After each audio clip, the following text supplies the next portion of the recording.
Muhammad. Muhammad.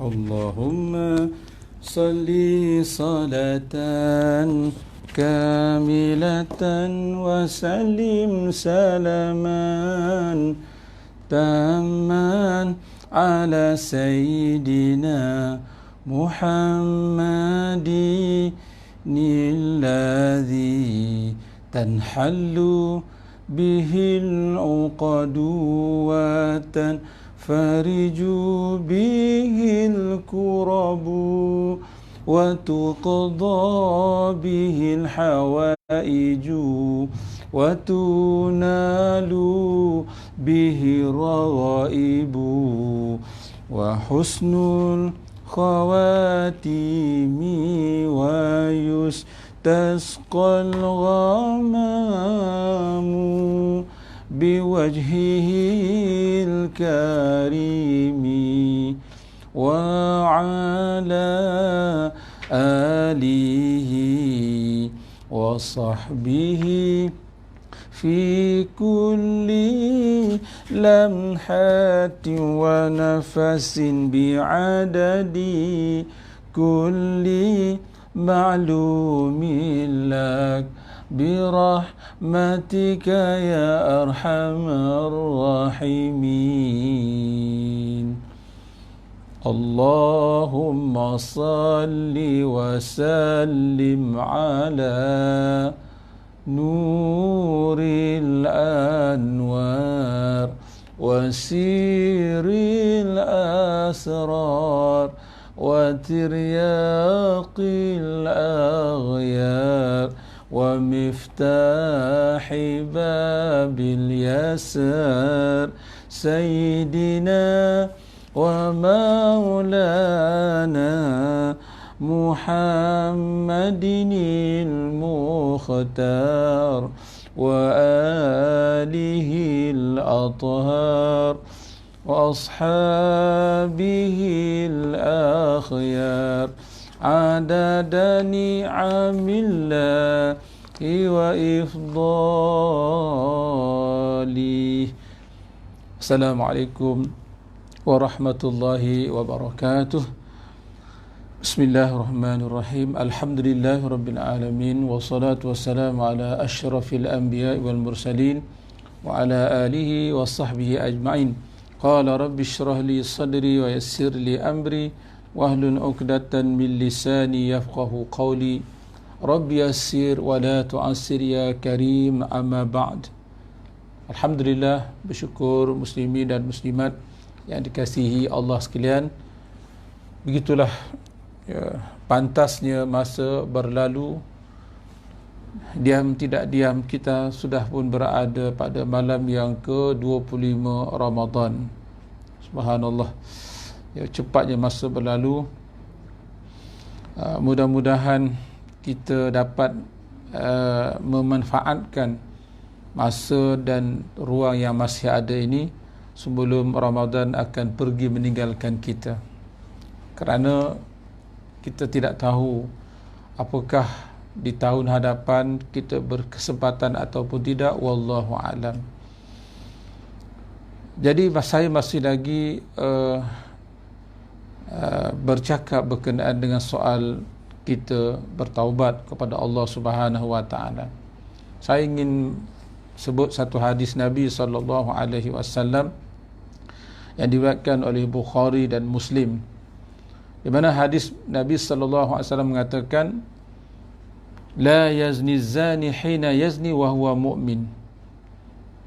Tidaklah seseorang itu berzina, ya, tidaklah seseorang itu berzina jika dia seorang mukmin. Wala yashrabul khamra hina yashrabu wa huwa mu'min. Dan tidaklah seseorang yang minum arak itu meminum arak jika dia seorang mukmin. Wala yasriqu hina yasriqu wa huwa mu'min. Dan tidaklah seseorang itu mencuri jika dia seorang mukmin, seorang yang beriman. Jadi sebab itulah kita dapat memahami daripada hadis Nabi sallallahu alaihi wasallam ini betapa kita perlu ada ilmu. Kita perlu mempunyai pengetahuan tentang bahayanya sesuatu dosa itu. Umpamanya dosa berzina, dosa mencuri, dosa minum arak dan seumpamanya. Ada setengah kitab yang menerangkan tentang pembalasan kepada mereka-mereka yang melakukan dosa-dosa yang tertentu, umpamanya dosa derhaka pada ibu bapa, dosa minum arak, dosa meninggalkan solat dan seumpamanya. Jadi buku-buku ataupun kitab-kitab yang nipis seperti itu perlu kita baca, supaya dapat menimbulkan rasa satu penjagaan kepada kita, supaya ada dalam maklumat fikiran dan hati kita, ya Allah, betapa dosa-dosa itu kalau dilakukan mengakibatkan sesuatu yang sangat buruk bagi diri kita kalau sekiranya kita tidak benar-benar bertaubat kepada Allah Subhanahu wa taala. Jadi poin saya ni tadi ialah berdasarkan kepada hadis ini, maknanya perlu diingatkan bahawa saya mengetahui bahaya dosa itu boleh menjadi pendorong untuk tidak melakukannya. Jadi faham daripada sini kenapa hari ini kita melihat sebahagian manusia ramai yang masih lagi terjebak, masih lagi melakukan dosa dan maksiat, tidak lain tidak bukan kerana kejahilannya, kerana dia tak tahu, ataupun dia mengetahui sesuatu dosa itu salah, dosa hanya pengetahuan yang secara umum saja, tidak tahu dengan secara lebih terperinci bagaimana kesalahan itu, dosa dia, akibat dia dan pembalasannya bagaimana, dia tidak mengetahui. Sebab itulah pentingnya kita meluaskan pembacaan, meluaskan ilmu kita, sama ada kita membaca atau kita mendengar tausiah-tausiah, peringatan-peringatan daripada para guru kita. Hari ini di zaman kita hari ini, muslimin dan muslimat, kita tidak ada alasan untuk mengatakan kita tidak tahu. Dalam perkara agama, Masya Allah, hari ini lambatkan para asatizah yang setiap saban waktu berkuliahnya secara online dan seumpamanya. Tidak ada alasan dengan radio IQ-nya, semua banyak perkara-perkara yang kita boleh mengambil maklumat, sumber-sumber pengetahuan itu. Alangkah menjadi suatu yang malang kalau seseorang Muslim hidup di zaman kita hari ini, mereka tidak mahu mengambil tahu tentang agama mereka. Itu satu perkara yang amat malang dan amat menyedihkan. Sekarang ni dunia di hujung jari anda. Kenapa kita nak tahu sesuatu perkara, sehingga perkara yang kecil-kecil dalam urusan perkara dunia pun kita sanggup cari dalam Google, cari dalam maklumat dalam internet sebagainya. Tapi kenapa dalam soal akhirat kita tidak begitu? Itu masalahnya. Sebab itulah hari ini peluang untuk kita belajar agama, peluang untuk kita nak mendalami agama, nak mengetahui agama terbentang luas di hadapan kita, sama ada kita mahu ataupun tidak saja. Jadi perlunya kita mengetahui tentang dosa-dosa itu supaya apa? Dia menjadi satu benteng, menjadi pendorong untuk kita tidak melakukannya. Dan kita kena sedar, dasarkan kepada hadis yang saya sebutkan tadi, meninggalkan maksiat itu satu bahagian terpenting daripada keimanan. Meninggalkan maksiat, satu bahagian yang terpenting daripada keimanan ialah meninggalkan maksiat. Mana orang yang betul-betul ada iman, merasai perhatian, ya, merasai bahawa Allah itu sedang memerhatikan, rasa dipandang, rasa didengari, dia mengetahui Allah tu maha mengetahui dan sebagainya. Ya, soal keimanan tauhid ini sangat membantu seseorang itu untuk dia tidak melakukan dosa dan maksiat. Ya, ada orang barangkali ketika di khalayak ramai, Masya Allah, bagus.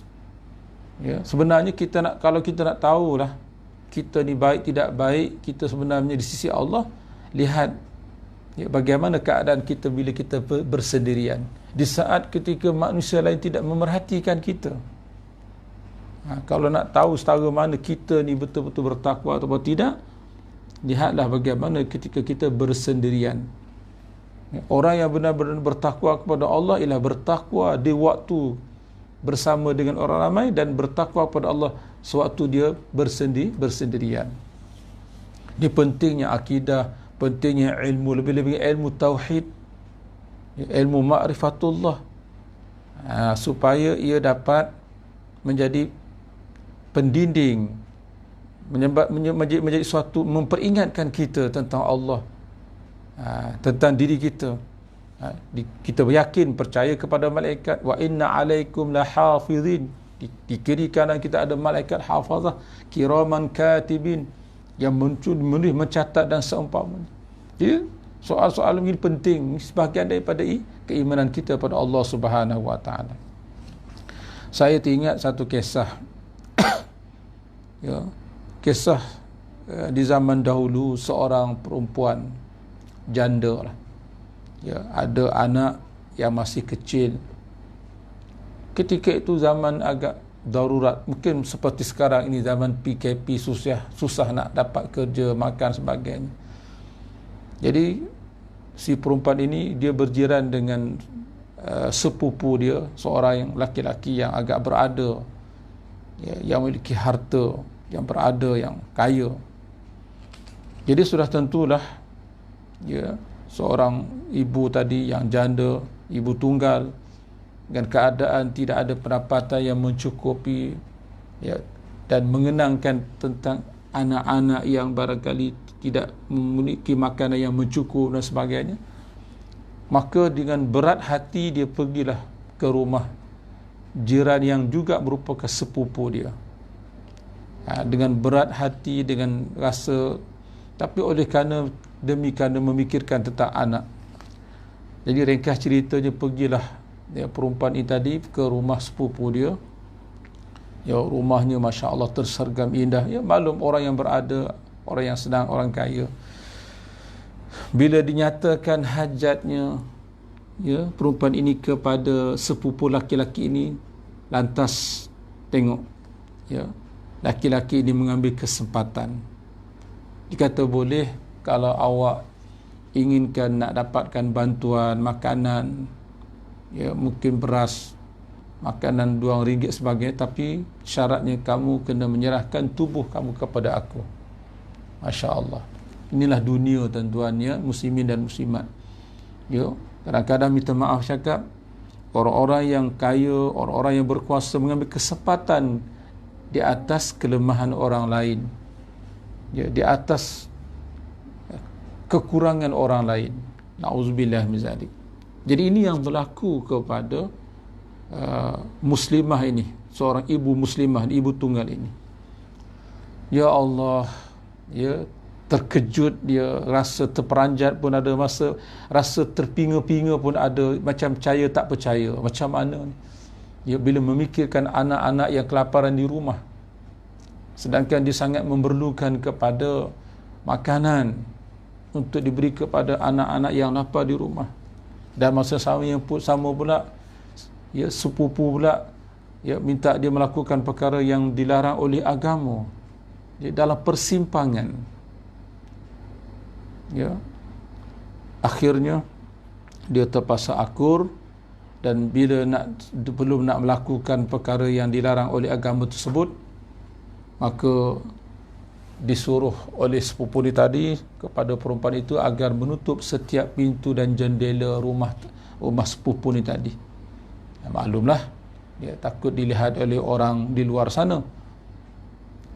Maka perempuan ni tadi, perempuan yang salihah ini, ibu tunggal yang salihah ini pun, dia pun tutuplah segala pintu tingkap rumah yang ada dalam rumah itu. Setelah itu dia mendatangi sepupu laki-laki ini tadi, lalu dia berkata, wahai sepupuku, ya, aku telah menutupi seluruh pintu, jendela, tingkap rumah dan sebagainya, tapi ada satu lagi pintu yang masih aku belum tutup, dan aku tak akan mampu nak menutupnya. Tengok jawapan ataupun apa yang diberitahu oleh ibu tunggal muslimah ini kepada sepupunya. Jadi sepupu kata, dia pun macam terkejut. Biar betul, ni seluruh tingkap, jendela, pintu rumah semuanya sudah ditutup. Macam mana kamu awak kata ada lagi pintu yang tak ditutup? Tetap juga ibu tunggal muslimah ini mengatakan, iya wahai sepupuku, aku sudah menutup seluruh pintu jendela rumah engkau, namun ada satu lagi pintu yang aku tak mampu nak tutup, yang jikalau engkau boleh tutup pintu itu, maka aku bersedialah untuk menyerahkan tubuhku kepada engkau wahai sepupuku. Lagi bingung dibuatnya sepupu dia tadi. Akhir sekali bila dia tekan, bila dia desak, dia kata, wahai sepupuku, satu pintu yang aku tak mampu nak tutup dan engkau pun tidak akan mampu nak tutup ialah pintu penglihatan Allah Subhanahu wa ta'ala. Iaitu apa dia? Pintu penglihatan Allah tu bersifat basar, maha melihat. Siapa yang boleh melihat sifat pelihat Allah Ta'ala? Yang Allah Ta'ala boleh, tidak siapa boleh menutup. Tengok jawapan daripada seorang ibu tunggal muslimah ni, ibu yang muslimat yang beriman kepada Allah, dengan jawapan yang penuh meyakinkan daripada hati dia mengatakan begitu. Maka sepupu laki-laki tadi macam terperanjat dan kaget dengan jawapan itu. Allah, baru dia tersentak. Lamunan, khayalan dia untuk nak berseronok sebagainya tiba-tiba hilang daripada ingatan. Langsung dia tersentak dengan jawapan yang diberikan oleh sepupu perempuan ini tadi. Masya Allah, rupanya tadi dia hilang keyakinan, sudah tak tahu di mana keimanan dia kepada Allah, keyakinan dia kepada sifat Allah dan sebagainya. Subhanallah. Dengan jawapan daripada hati seorang muslimah tadi telah membuatkan sepupunya insaf, beristighfar dan memohon, dan dia rasa malu sangat kepada sepupu perempuan tadi. Masya Allah. Itulah sedikit secebis kisah yang dapat saya kongsikan betapa soal keimanan ini sangat penting. Ma'rifatullah. Kita kena sedar di mana saja kita berada, Allah Maha melihat dan Allah Maha mendengar kita. Selagi perasaan kita, keyakinan kita, hati kita merasa kita ini didengari, dilihat oleh Allah, maka insya-Allah Allah akan memelihara kita. Diri kita akan terjaga daripada terpelihara daripada melakukan perkara yang tidak baik, walaupun manusia lain tidak pandang, walaupun manusia lain tidak melihat kita. Inilah dipanggil CCTV orang mukmin. CCTV orang mukmin. Allah yang maha melihat, Allah yang maha mendengar, Allah yang maha mengetahui. La ilaha illallah. Tak ada yang maha mengetahui, tak ada yang bersifat dengan sifat ilmu yang sebenar-benar, melainkan hanya Allah je yang mengetahui segala-galanya. La ilaha illallah. Tak ada yang maha melihat, tak ada yang bersifat dengan bersifat basar, melainkan Allah lah yang bersifat dengan basar, yang maha sifat pelihat, yang dengan sifat pelihat itu Allah melihat segala-galanya. Tidak ada yang tersembunyi daripada penglihatan Allah. La ilaha illallah. Tiada yang bersifat dengan sifat sama, sifat pendengar, melainkan hanya Allah jualah yang bersifat dengan pendengar, yang dengan sifat pendengar, sifat sama Allah itu, Allah mendengar segala-galanya. Tidak ada yang tersembunyi pun daripada pendengaran sifat sama Allah Ta'ala. Jadi itulah pentingnya muslimin dan muslimat kita belajar ilmu tauhid, kita belajar ilmu tentang ma'rifatullah, Ya, di samping kita belajar tentang ilmu makrifatullah, kita ada latihan dengan zikrullahnya supaya kita sentiasa ingat kepada Allah Subhanahu wa taala. Ihfazillah, ihfazillah yahfazkallah. Ya, ingatlah kamu kepada Allah, dan saya insya-Allah Allah taala ingat. Ihfazillah, ya, fi syiddati fi firraha yahfazkallah fi syiddah. Ingatlah kamu kepada Allah waktu kamu senang. Ya, mudah-mudahan Allah akan pelihara ingat kepada kamu waktu kamu dalam kesempitan, dalam keadaan kesusahan. Jadi itulah muslimin dan muslimat yang dikasihi Allah sekalian. Pentingnya kita belajar ini ilmu tentang tauhid, tentang fiqh dan tasawuf. Perlunya, malah wajib kita belajar tentang iman, Islam dan ihsan. Ya, inilah ilmu yang sangat penting untuk nak mengawal diri kita, untuk nak kita dapat mengendalikan tubuh kita, diri kita ni, supaya ianya insya-Allah selamat, ianya terpelihara dan dipelihara oleh Allah Subhanahu wa taala. Jadi berdasarkan kepada hari ini, la yaznil zani, tidaklah seseorang yang berzina itu berzina jika dia seorang mukmin. Ya. Dan tidaklah seseorang itu minum arak ketika tidaklah seorang itu yang minum arak itu minum arak jika dia seorang mukmin, dan tidaklah seseorang yang mencuri itu mencuri jika dia seorang mukmin. Tergamakkah dia untuk melakukan perkara-perkara itu kalau dia sebenarnya memiliki iman yang sebenar? Kecuali mereka yang menghalalkan perkara yang diharamkan oleh Allah. Ya, zina itu haram, lalu dikata halal. Mencuri itu haram, lalu dikatakan halal. Minum arak itu haram, lalu dikatakan minum arak itu adalah halal. Ketika itu, na'udzubillah, tercaburlah iman dia, wal iyad billah. Antara perkara yang boleh rosak iman seseorang ialah menghalalkan perkara yang telah diharamkan secara ijma'. Itu di antara, na'udzubillah, antara perkara yang menyebabkan seseorang itu boleh terkeluar, rosak iman, terkeluar daripada Islam, wal iyad billah. Iaitulah apabila dia mengharamkan apa yang telah diharamkan oleh agama, oleh syarak, yang benda itu telah mujma'un alaih, yang diijma'kan oleh ulama tentang keharaman dia, lalu dihalalkan, wal iyaz billah.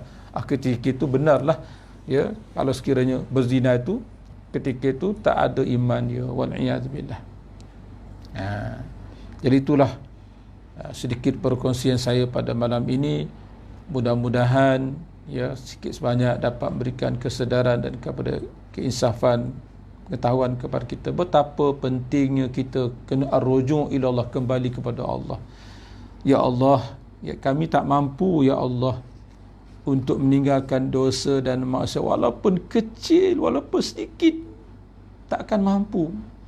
Ya, malaikat dengan pertolongan, ya, dengan bantuan daripada Allah Subhanahu wa taala. Dengan ilmu semata-mata belum tentu kita boleh selamat, tuan-tuan dan puan muslimin dan muslimat, daripada melakukan dosa dan maksiat. Berapa banyak kadang-kadang orang yang berilmu juga terjebak, ya, terjatuh, ya, ke dalam dosa dan maksiat. Sebab itu dalam kitab, ya, pelita penuntut ta'lim, kalau tuan-tuan belajar, ada dua dipanggil makhluk perosak. Ya, saya tak ingat matan, dia punya matan syair itu, dikata ada dua perosak, dua makhluk perosak atas muka bumi ini, kena jaga. Pertama ialah orang yang alim, orang yang berilmu, yang melakukan dosa, yang tak beramal, yang tak jaga. Orang alim tapi dia buat dosa, menyalahi apa yang disampaikan. Ini makhluk perosak. Kerana orang alim ini dia jadi contoh kepada orang lain, dia jadi contoh. Jadi berhati-hati. Ya. Yang kedua yang jadi banyak makhluk perosak ialah orang yang jahil tapi suka beramal. Ya. Alimun mutahattikun wa jahilun mutanassikun. Baru saya ingat, tapi tak ingat penuh. Ya. alimun orang yang alim tetapi yang menyalahi, mencari ilmu dia. Ini makhluk perosak. Dan yang kedua ialah iaitulah jahilun mutanassiku, orang jahil tapi rajin beribadat. Dia punya pakaian dia ngalahkan syekh, pakaian dia punya tasbih dia punya, ya Allah, tapi semayangnya, ya Allah, cara wuduk pun tak kena, sebutan pun lintang bukan ke contohnya, tapi dia punya auzubillah. Tengok. Ya. Orang yang alim tapi tak beramal, yang mencari ilmu, yang menyalahi ilmunya, ini makhluk perosak yang pertama. Makhluk perosak yang kedua ialah orang yang jahil tapi mutanas, suka beribadah. Jadi mudah-mudahan insya-Allah kita dapat ambil ingatan bersama. InsyaAllah kita akan sambung dalam pertemuan yang lain, tazkirah Ramadan yang akan datang. Sallallahu ala nabi, ya nabi, sallallahu ala rasul, sallallahu ala al-habibi Nabi Muhammad afdalu rasul, Sayyidina Umar, Uthman, Ali, ya Rabbi Abu Bakar, sahabat Nabi, Siti Fatimah binti Rasuli, ya Rasulullah, junjungan kami. La ilaha illallah, ya Allah, kalimah tauhid penyejuk hati. Siapa benci kalimah Allah, keluh lidah di waktu mati. Islam, iman, tauhid, ma'rifah, pegang teguh syariat Nabi. Islam itu membawa rahmat, hidup bahagia, mukmin sejati. Baitul Ma'mur di langit tinggi, tempat tawaf malaikat suci, rajin-rajin menyuci hati. Itu amalan Allah cintai. Rajin-rajin menyuci hati, itu amalan Allah cintai. Sallallahu ala nabi, ya nabi, sallallahu ala rasul, sallallahu ala al-habibi Nabi Muhammad afdalu rasul. Sekian, wabillahi taufiq wal hidayah. Wassalamualaikum warahmatullahi wabarakatuh. Barakallahu fikum.